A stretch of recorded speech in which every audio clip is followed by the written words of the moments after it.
whenever we feel our existence separately, we are different from the Creator. We are separate from the Creator only because we want it.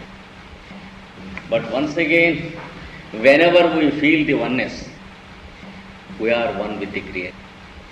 So between these two stages, it is a child's play, and we live our life as the play of a child. Sometimes we want to be like ourselves, quite independent. We don't want any creator. We want to do what we want to do. So, the Creator is smiling from the background. He says, you fellow, you want to do what you want to do. But you cannot do otherwise. Because what you want to do is in me. Therefore, it is what I want to do with you. That is, the grandfather of the Creator smiles whenever we begin to live independently. And whenever we begin to feel the pain of our independent existence, because we are living different from others. We are forced to like some people and dislike some people.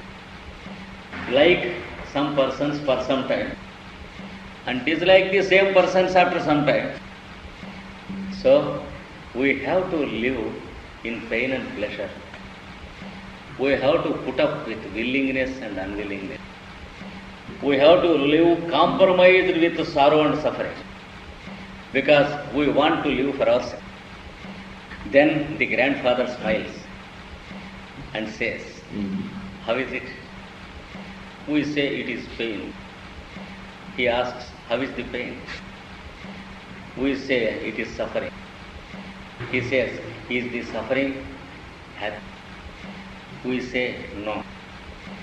Then he says, I like it. We are angry with him because he likes our suffering.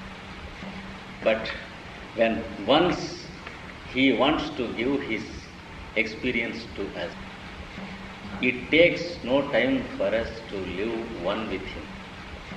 And we understand that there is no pain and pleasure, that there is only existence and experience. That is the touch the Creator gives us whenever He finds us helpless in our pain and sorrow and suffering. See how the grandfather allows his grandchildren play in the garden. But the moment the grandson goes to a reservoir of water or a lake where it is dangerous, the grandfather pulls the string back and the grandson feels like this, goes back and back.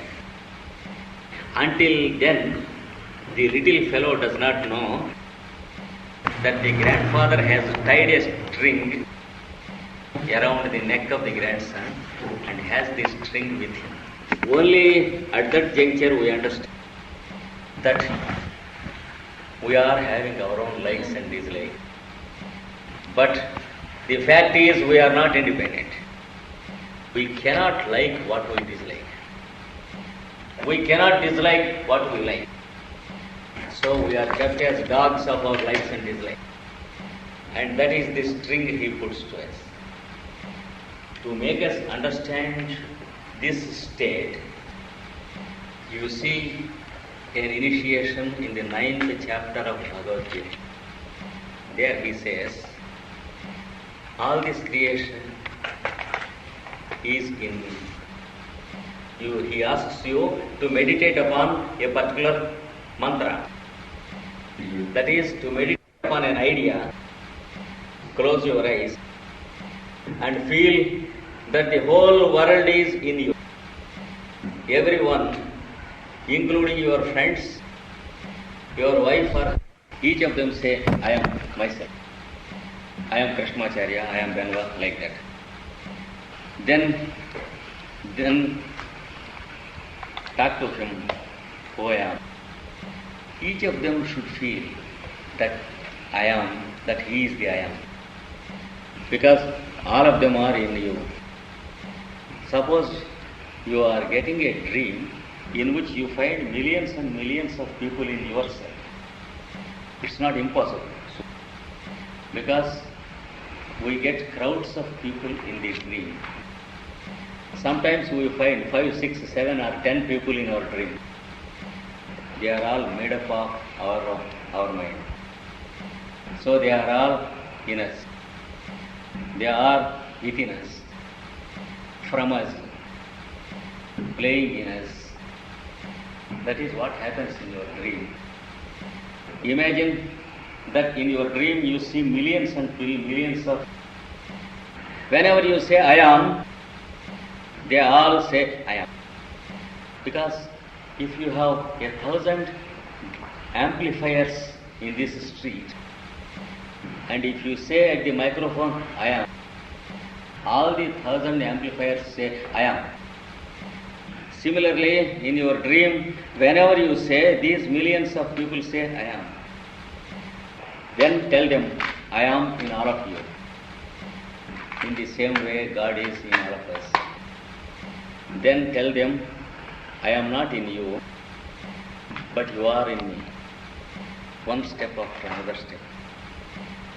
First you talk to them and say, I am in you. Then you say, I am not in you, but you are all in me. It is also true. Then you say, I am in all of you, because only you are all in me. Because only you are all in me. This is the initiation given in the 9th chapter of the Bhagavad Gita, when he asks you to make your meditation like this. Then you will understand the Creator and His creation, and the Creator consciousness one with the creation consciousness. So, that is how Brahma exists in us, and that is how Vishnu exists in Brahma. This is one aspect of symbolism. So, the Father, the Son, and the grandsons.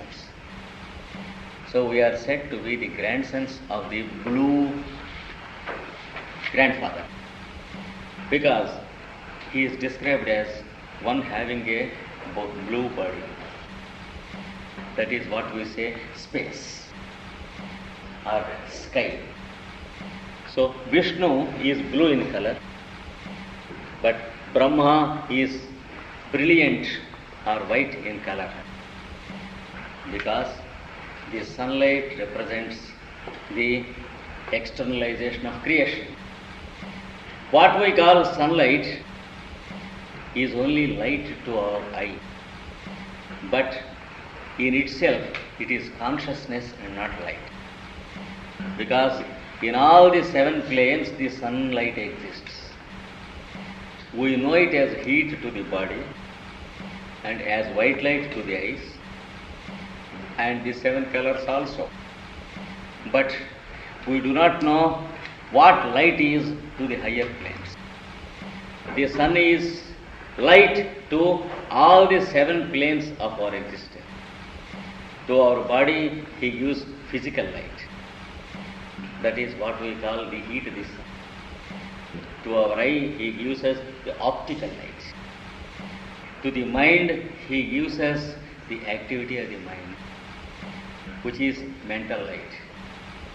To the buddhi, he gives us the activity of discrimination. And then gradually the other planes also. Finally, he gives us the 7th plane of consciousness, one with the Creator himself, which we say I am in us. That is what they call the soul. The sun's light has soul light also. It has the light of the soul, which came to earth, shaped itself into the living beings. Therefore, we are able to say, I am. That is what is called soul light. which knows itself. Because every one of us know I am existing. The moment we wake up from sleep, we remember that we exist. No one need come to us and say, oh fellow, you are existing. That is called self-proposed awakening or self-proposed awareness. That soul light is from sunlight. And the Buddhic light is also from sunlight. The mental activity with which we know things is also from sunlight. And the sensory activity which we call the optic light is also from the sunlight. And the physical body has the physical sunlight, with which the physical vehicles are purified and kept healthy. And whenever we are unhealthy, health is regained when we expose ourselves to the sunlight.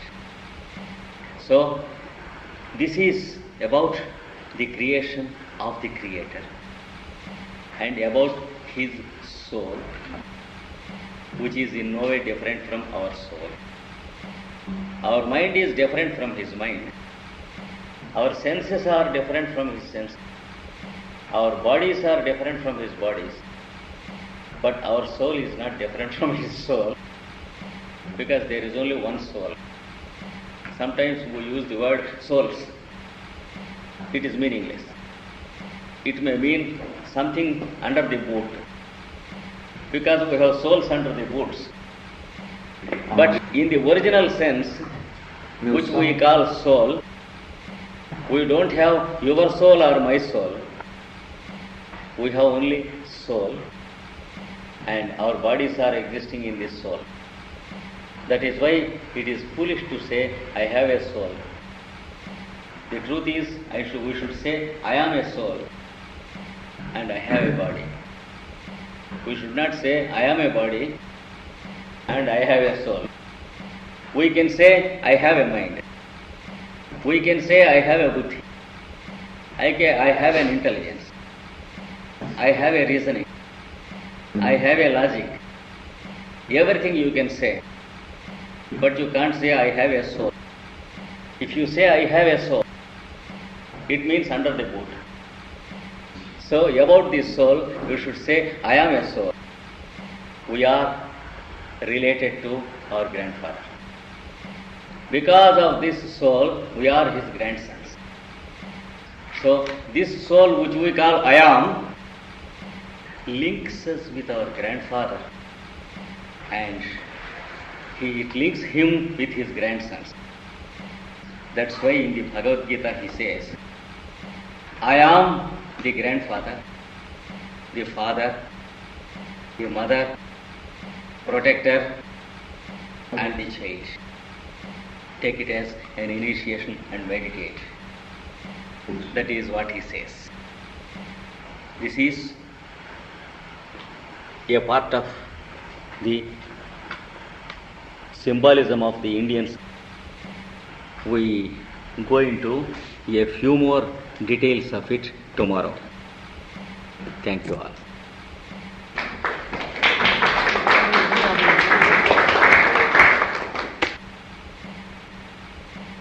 Suppose there is a piece of cotton.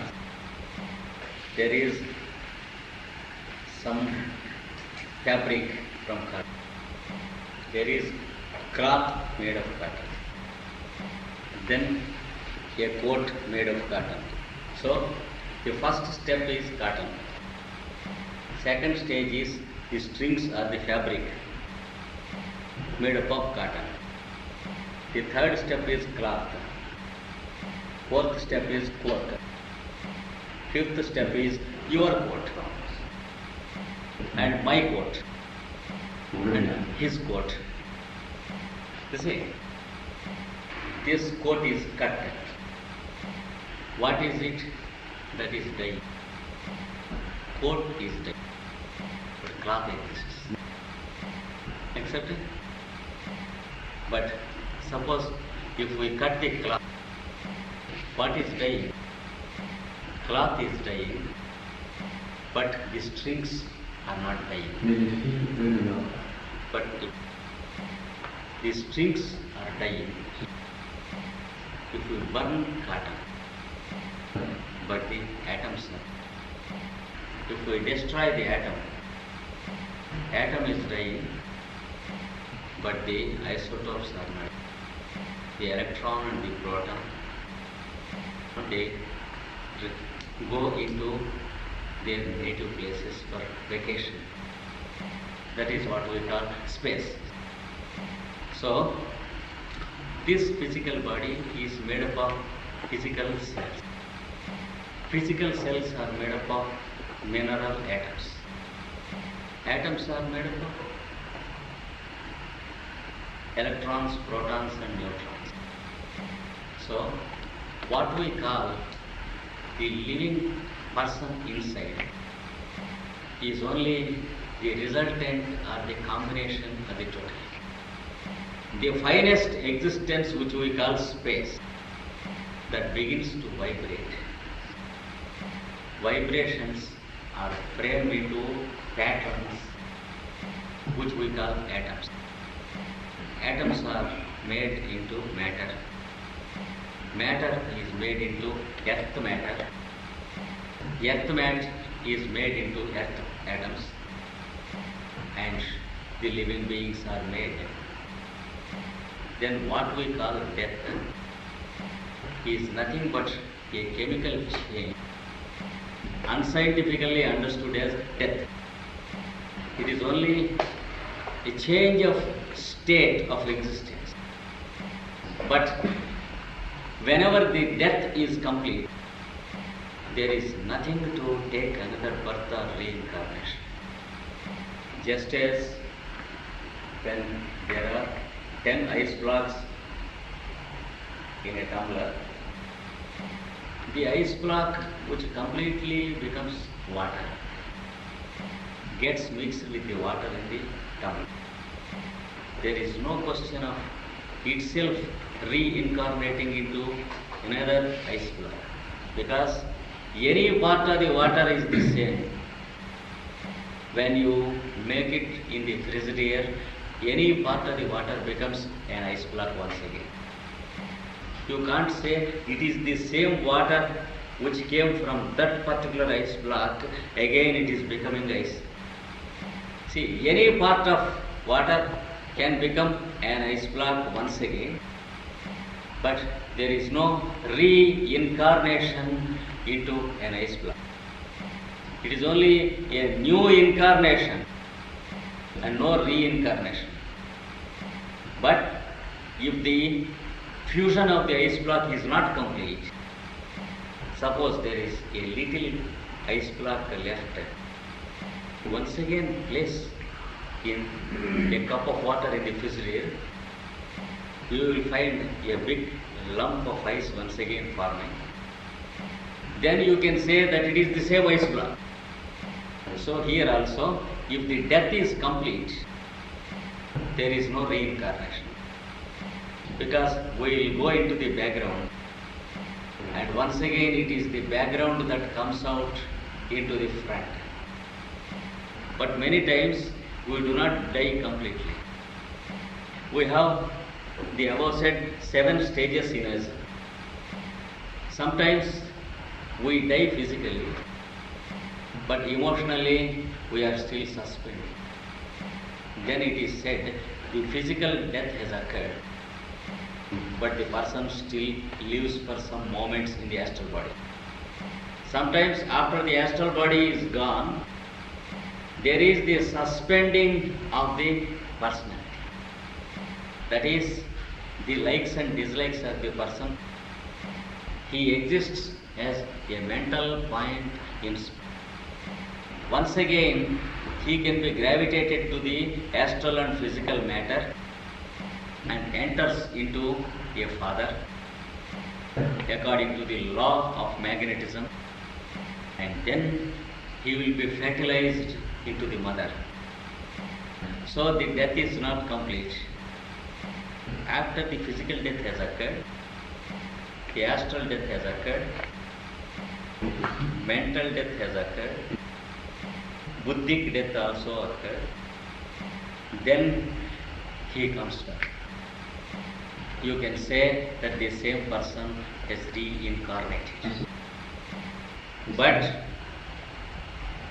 it is often due to our strong attractions towards our previous associations to the lower three planes of existence, that is the physical appetites, the astral likes and dislikes, and the mental association. We are once again gravitated down without the death becoming complete. Then we will take a reincarnation. That is one alternative. A second alternative is when some noble souls have evolved into the seventh plane of existence and they have learned how to live in all the seven planes simultaneously.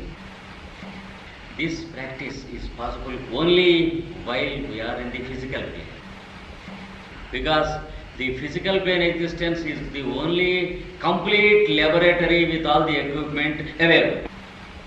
The instruments and the laboratory are fully at our disposal. So, if such a thing were to be practiced, it can be practiced only when we are in the physical.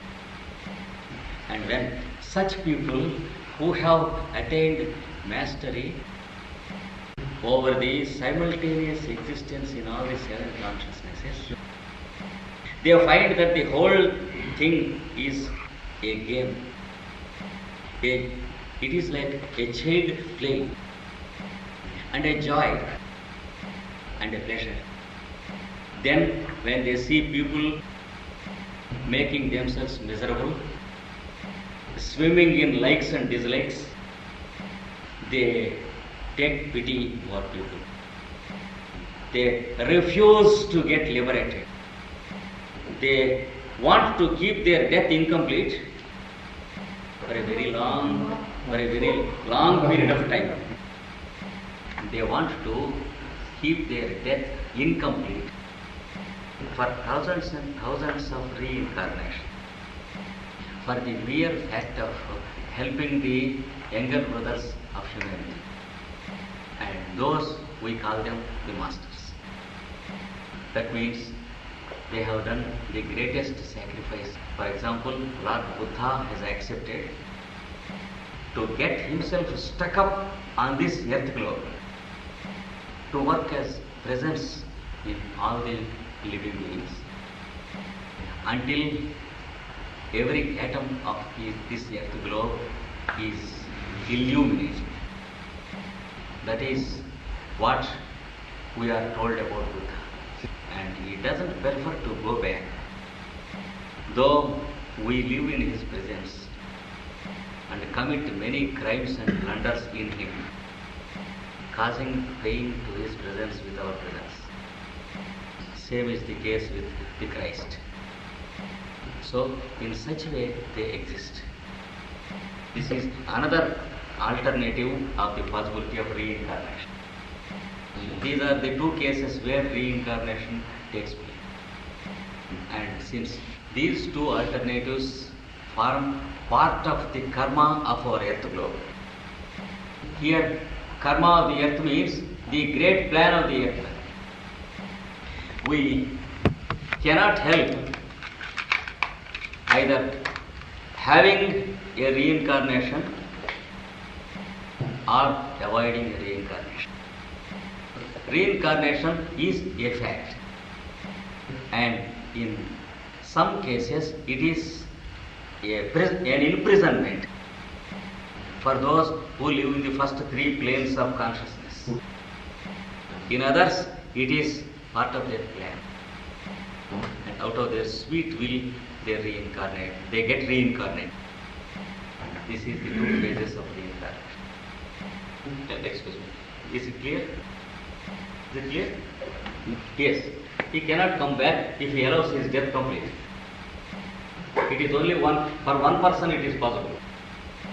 That is the Creator foreface. Because he is not different from his creation. the indweller has lived only in the first three planes of existence, it makes it. A sudden smash in train crash causes a shock of unexpectedness and unpreparedness. And immediately the fellow can be seen by one of the people in the house. Because suddenly, instantaneously, he comes home with his astral body. And this shock remains with him. And because of his great attachment to his home and wife and children, because he has not crossed the animal levels, that is the first three planes of existence, he is forced to get stuck up for some time in that condition. Then the law of nature pushes him upwards and the shell is burst. Or if it is still not possible, the whole shell gets reincarnated with all the memories of the relatives in the previous birth. In such cases, we find people who can recollect their previous relatives and go to their houses also. But in the case of those who have crossed the first four planes of existence, entered even the fifth, not even the fifth, the fourth is enough. That is Buddhic plane. When once a person enters into the Buddhic plane, you see, there is a change. Suppose there is a mechanism like this. A person is climbing up a bridge like this with big load on his. The more he approaches the pivot, the more it becomes difficult for him to climb. That is the case with the persons who live in the first three stages. Here is the fourth stage. When once he crosses this, all the load on his head will help him to progress. Therefore, when once he enters into the Buddhic plane, the type of death makes no difference. Whether it is an accident or a plane crash, a water accident or a fire accident. Because to him, death is not an insult. To him, death never exists. Just as we have seen that to the cotton, death never existed when coat is cut. Completely trained in the course. Not even a head of a pin we can learn after leaving this body. And when we are asked to transmit something by way of spiritism to others, I can make your fountain pen move in your hand and I can dictate some matter to you, but I cannot dictate anything that I did not know before I leave this body. That is the truth of it. When the school is functioning, when the university is functioning, we are expected to learn. But during vacations, we are not expected to join in this school and learn something. Not at all possible. Suicide becomes necessary only for those who live in the first three planes. Because after he enters into the fourth plane, his evolution never finds the necessity of suicide. Because he has no jealousies, no sorrows, no likes and dislikes. To him, life is a game.